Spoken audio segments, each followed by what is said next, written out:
저는 지난 한 주간 서부 아프리카의 코트디부아르라는 나라에 선교의 일로 출장을 다녀왔습니다.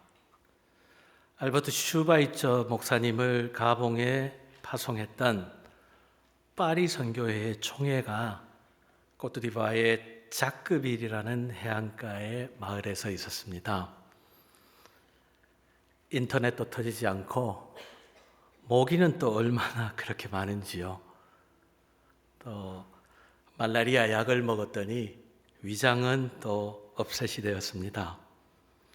아주 소박한 숙소에서 간단한 세 끼를 먹으면서 경건한 생활을 했습니다.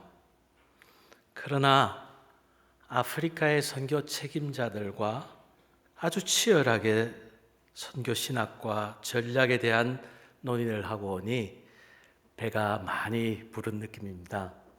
그래도 깨끗한 싱가포르가 좋습니다. 코트디부아르는 2002년부터 약 5년간 초콜릿의 원료인 코코아의 그 수출에 이득을 두고 내전이 일어났습니다. 그 영국 프리미어리그 축구의 첼시의 선수였던 디디에 드록바가 중재를 해서 내전이 중단된 일도 있었습니다. 드록바는 아직도 수도 아비장에 살면서 그 교육과 여러 사회봉사 일에 열심히 헌신하고 있었습니다. 지금은 유엔 평화유지군이 주둔하여 남부 기독교와 북부 이슬람 세력 사이에 우리 한국의 꼭 DMZ 같이 평화유지군이 서로 무장할 수 없는 구역을 설정해주고 평화를 유지하고 있었습니다. 정식 국명은 불어로 코트디부아르라고 이야기합니다. 그런데 우리에게는 영어 이름 아이보리 코스트로 더 많이 알려져 있죠. 아이보리 코스트라는 이름이 생기는 그 까닭은 아이보리 코스트, 상하의 해변이라는 아주 낭만적인 이름이지만 사실은 낭만적이지 않은 이름입니다. 식민지 시절에 사냥꾼들이 코끼리를 사냥해서 그 아이보리 코스트 해안가에 상아를 쌓아두고 전 세계로 수출했습니다. 그런데 그곳에서 수출한 것은 상아만이 아니었습니다. 수도 아비장은 서부 아프리카의 최대의 노예 무역 강이었습니다. 그곳에서 잡혀간 노예들이 주로 스페인 통치 기간에 라틴 아메리카로 팔려갔습니다. 그들이 도착한 곳 중에 하나가 남미의 가야나라는 곳입니다. 가야나는 영국령 가야나, 불란서령 가야나, 네덜란드령 가야나로 세 개 나라로 나누어져 있습니다. 때는 1823년 8월 18일에 아이보리 코스트에서 잡혀간 노예들이 가야나의 데메라라라는 곳에서 약 10,000여 명의 노예들이 학대에 이기지 못해 반란을 일으켰습니다. 그 반란을 주도한 이는 런던 선교회의 집사였던 콰미나 집사와 베들교회 교인들이었습니다. 당시 베들교회 담임 목사였던 존 스미스 선교사는 교인들에게 비폭력 평화 집회를 당부했습니다. 그러나 당시에 영국령 가야나의 총독 존 머레이는 평화적인 시위를 아주 잔인하게 진압하였습니다. 진압 과정에서 약 250여 명의 노예들을 학살했고 콰미나 집사와 그의 아들을 포함한 시위 주동자 27명을 교수형에 처했습니다. 노예들에게 모든 인간은 피부색에 관계없이 하나님의 형상대로 지음받은 존엄하고 평등한 존재라고 설교했던 존 스미스 목사 선교사에게는 내란 선동죄의 혐의로 사형이 언도되었습니다. 영국 시민들과 교회, 심지어는 왕실까지 나서서 대대적인 스미스 목사 탄원서를 보냈지만 총독은 스미스 선교사를 감형하지 않았고, 웨일즈 산골에서 온 그 젊은 선교사는 끝끝내 선교지 노예들 속에서 하나님 나라의 복음의 가치를 전파하다가 옥사하고 말았습니다. 존 스미스 선교사의 순교는 영국에서 노예제도 폐지 운동에 불길을 일으켰고, 선교사님의 순교 10주년이 되는 해 1833년에 공식적으로 영국에서 노예제도가 폐지되었습니다. 올해가 이 데메라라 항쟁이 있은 지 200주년을 기념하는 해입니다. 가야나 정부는 지난 8월 18일 베델교회에서 국가적으로 200주년 기념 예배를 드렸습니다. 저희 런던 선교회는 선교사님들의 편지, 사진, 선교 보고서 등등을 런던 대학교 도서관 아카이브에 보관하고 있습니다. 저는 그곳에서 영국 의회에 노예 해방을 탄원하는 콰미나 집사의 편지를 200주년을 기념하는 선물로 가야나 수상에게 보냈습니다. 런던 선교회의 후신인 저희 세계선교협의회는 존 스미스 선교사와 콰미나 집사의 순교와 노예제 폐지의 역사를 매우 자랑스럽게 여기고 있습니다. 그런데 이 자랑스러운 역사의 이면에는 잘 알려지지 않은 저희들의 부끄러운 역사도 있습니다. 당시 런던 선교회는 데메라라의 세 곳의 사탕수수 농장을 직접 경영하고 있었습니다. 그곳에서 노역하는 수천 명의 노예들을 소유하고 있었습니다. 농장에서 생산한 데메라라 슈거는 아주 유럽에서 대박이 났습니다. 당시에 설탕을 마음대로 먹을 수 있는 유럽의 가정들은 아주 부유한 가정들인데, 그 부유한 가정들에서 가장 선호하는 설탕 브랜드가 데메라라 슈거였습니다. 선교회에 막대한 수익을 가져왔고, 각 대륙의 수천 명의 선교사들을 파송하고 후원하는 풍부한 선교 자금으로 쓰이게 되었습니다. 이쯤에서 존 스미스 선교사와 콰미나 집사에 이어서 세 번째 인물을 제가 여러분께 소개드리고자 합니다. 바로 당시에 런던 선교회의 총무였던 윌리엄 행키 목사입니다. 이분은 원래 스코틀랜드에서 은행가였습니다. 나중에 신학을 공부해서 목사가 되었고, 선교에 대해서 아주 열정이 뜨거운 사람이었습니다. 특별히 선교 인력을 개발하고 선교를 위해서 자원을 동원하고 모금하는데 아주 유능했습니다. 처음에는 저희 재정부 총무였는데 나중에 전체 제너럴 세크리터리가 되었습니다. 아프리카 공화국, 남아프리카 공화국, 자메이카, 가야나, 피지, 인도 등의 플랜테이션 농장을 경영하여 우리 선교회의 기금을 아주 넉넉하게 했습니다. 200년 전에 저의 전임자인 셈인데 학교도 저와 똑같은 학교를 나왔습니다. 행키 총무는 콰미나 집사와 스미스 선교사를 용서할 수가 없었습니다.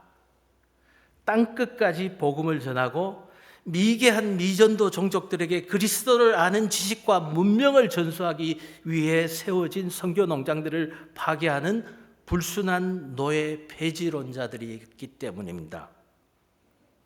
그래서 값비싼 노예들을 무상으로 해방하자는 존 스미스 목사의 주장을 받아들일 수가 없었습니다. 그는 노예 제도가 공식적으로 폐지되고 나서 2년 후인 1835년에 영국 의회에 노예 보상법을 청원했습니다. 노예를 해방해 주는 대가로 국가가 노예 주인들에게 손해배상을 해주는 조건 하에서 점진적인 노예 해방을 동의했습니다. 그의 주장을 영국 정부가 받아들여서 영국 국민들의 세금으로 노예 주인들에게 노예 해방으로 인한 손해를 배상해 주었습니다. 여러분 놀라지 마세요. 영국 국민들은 2015년까지 약 180년 동안 국민들의 세금으로 노예주들에게 배상금을 지급해 왔습니다. 마침내 노예제도가 폐지되고 노예 소유가 불법화되자 윌리엄 행키 목사는 개인적으로 소유하고 있던 사탕수수 농장을 매각하고 정부에서 보상받은 보상금으로 은행 하나를 세웠습니다. 여러분 또 놀라지 마세요.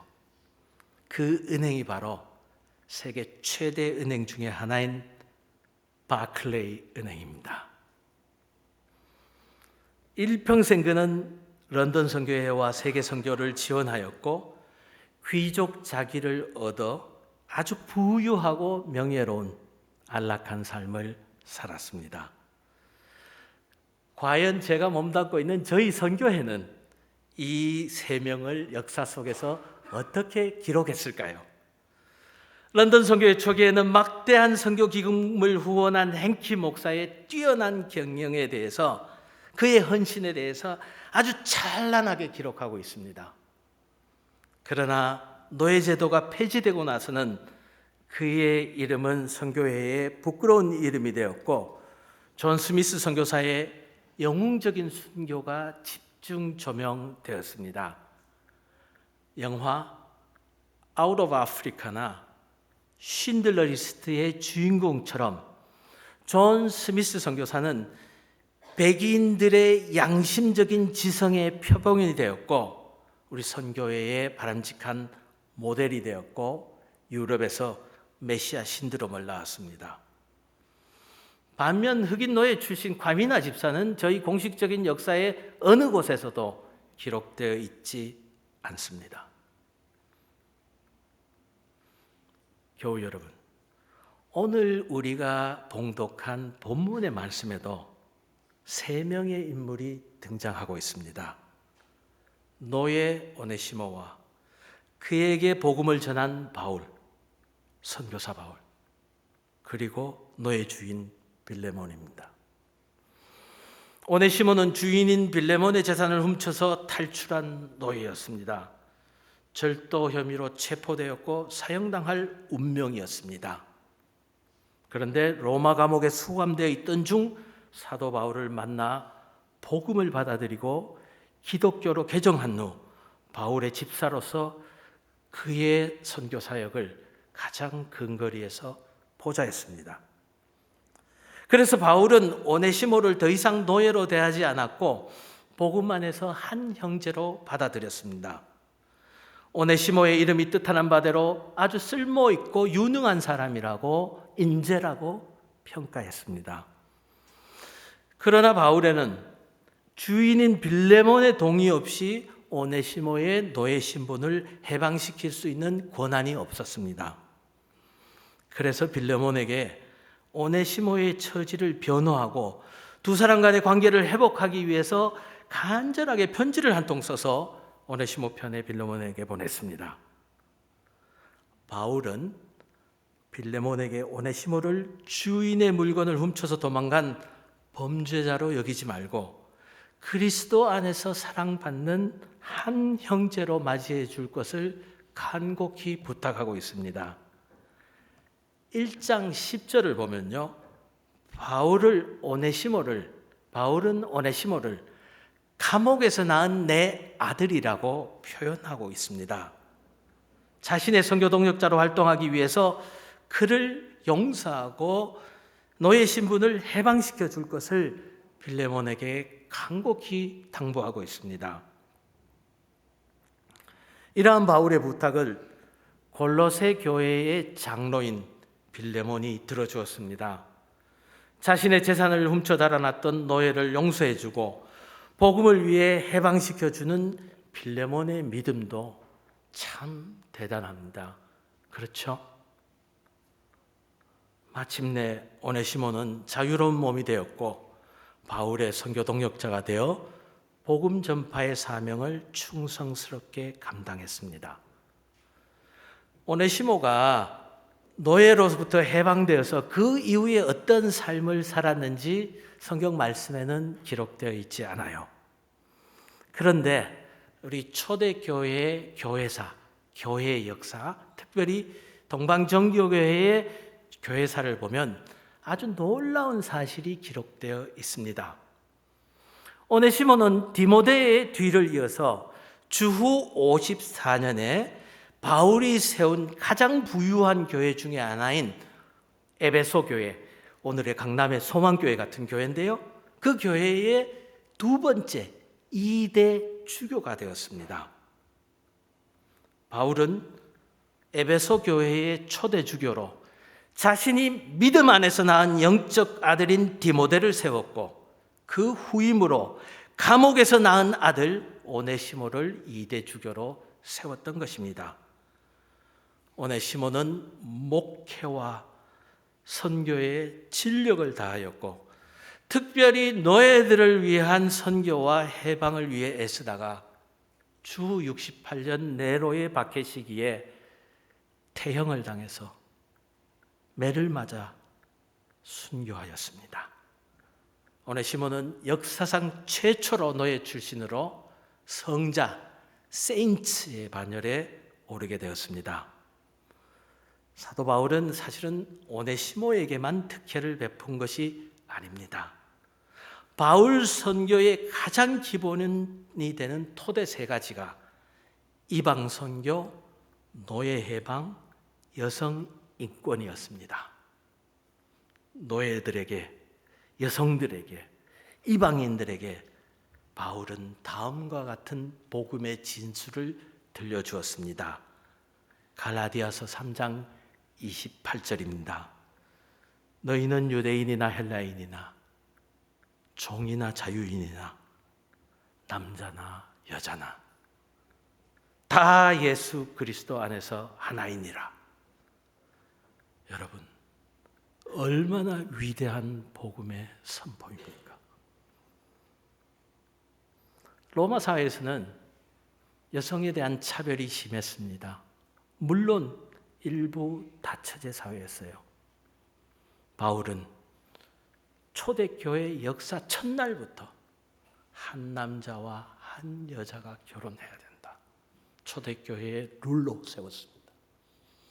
로마 사회에서 제가 딸을 3명 난다, 4명 난다 그러면 첫 번째나 두 번째 정도만 남겨두고 여하는 살해를 했습니다. 군사사회에서 여성 노동력은 필요가 없었던 거죠. 가사를 돌본 첫째에 놔두고 다 유아 때 살해를 했어요. 유아 살해를 바울은 엄격하게 교회 안에서 금지했습니다.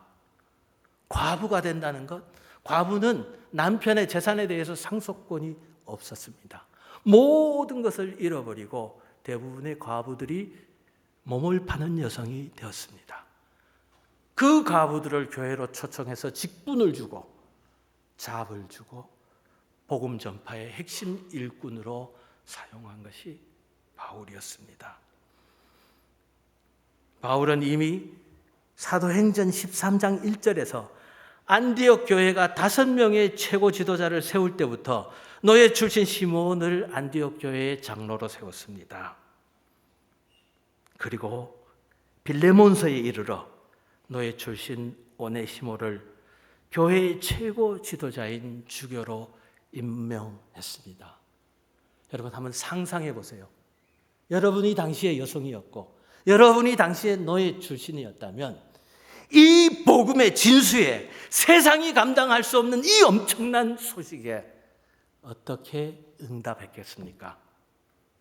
노예들과 여성들은 목숨을 걸고 그랬고 로마 제국의 곳곳에 땅끝까지 이 복음을 전파했습니다. 그리고 마침내 로마 제국은 복음에 의해서 점령되었습니다. 존경하는 교우 여러분, 우리 싱가포르 한인교회는 안디옥 교회의 선교를 우리가 실천해야 될 선교의 모형으로 삼고 있습니다.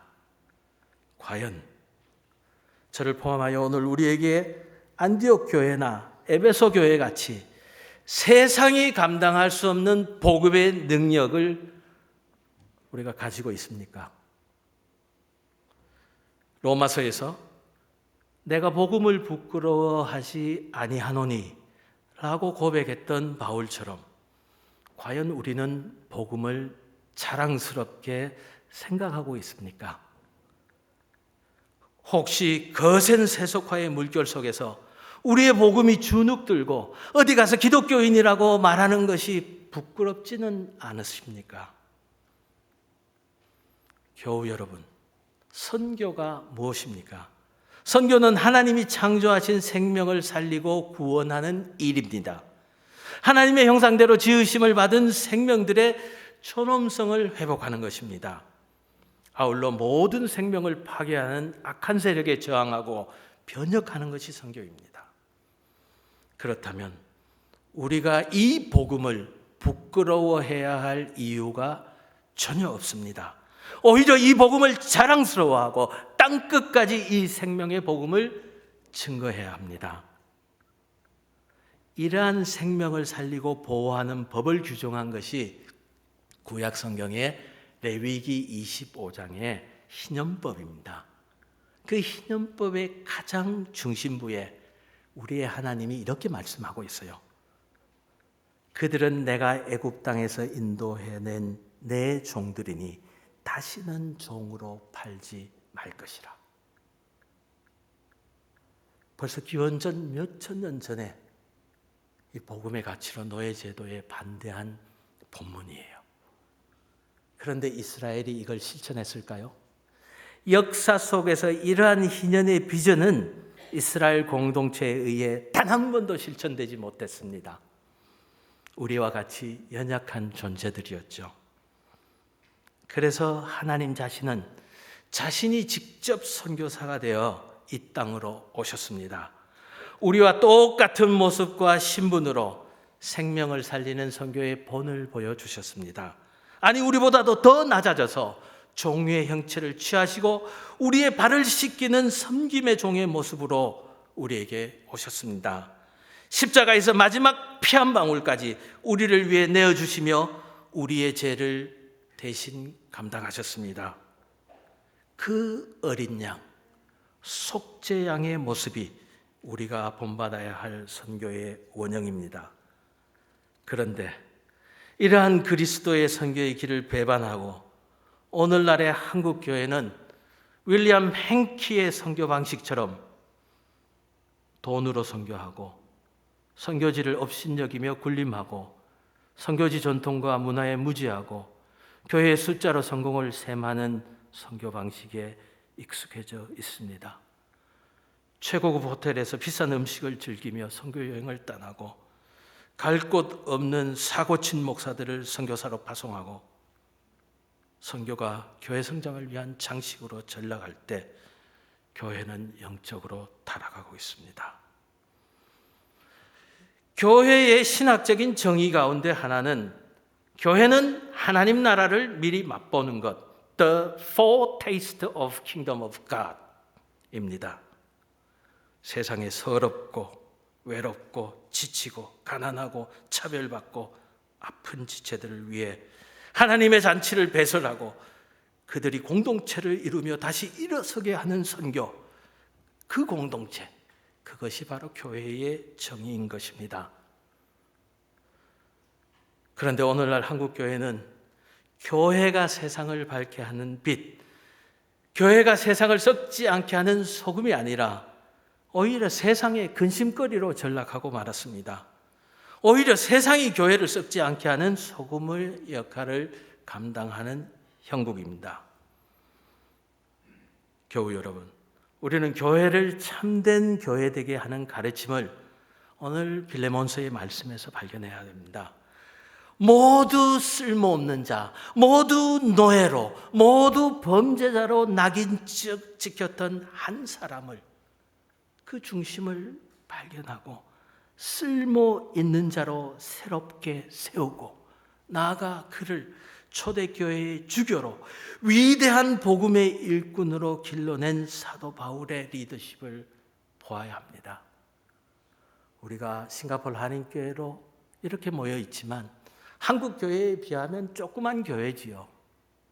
그렇지만 이곳에 사도 바울이 오네시모의 영혼을 활짝 연 것 같이 그러한 역사적 선교적 지평을 여는 교회가 된다면 여기 있는 우리 자녀들 젊은 일꾼들이 바울보다도 오네시모보다도 빌레몬보다도 더욱더 위대한 하나님의 사람으로 성장할 것입니다. 탁월한 학자요 로마의 시민이요 국제적인 리더였던 사울이 자신의 교만과 위선을 버리고 한없이 낮아져 자신을 아무짝에도 쓸모없는 무익한 종이라고 고백했습니다. 순교의 자리에 이르기까지 사도 바울은 낮아졌습니다. 그 겸손에서 복음의 가치를 발견해야 됩니다. 사랑하는 싱가포르 한인교회 성도 여러분, 사도 바울을 치유하고 세우신 주님, 너의 오네시모를 용서하고 하나님의 자녀로 높이신 주님이 오늘 말씀을 통해서 우리 싱가포르 한인교회 공동체도 치유하고 우리를 당신의 선교의 동역자로 주인공으로 세우시기를 원하십니다. 사도 바울의 선교의 길을 따라 십자가를 감당하기까지 낮아지는 우리가 됩시다. 자신을 낮추는 가운데 서로를 높여주며 복음에 온전히 순명함으로 십자가의 복음의 능력을 드러내는 교회가 됩시다. 마지막으로 사도 바울처럼 오네시모처럼 주님께서 피로 사신 이 교회를 또 맡겨진 양떼를 충성스럽게 목회하다가 이제 사역을 마무리하시는 주의 종 윤장훈 목사님과 그의 가족과 성역 그리고 그를 떠나보내는 싱가포르 한인교회 교우들 위해 주님의 위로와 은혜, 복음의 능력과 성령의 인도하심이 영원히 함께 하시기를 간절히 기도드립니다. 복음의 능력을 우리 가슴에 새깁시다. 다 같이 통성으로 기도하겠습니다.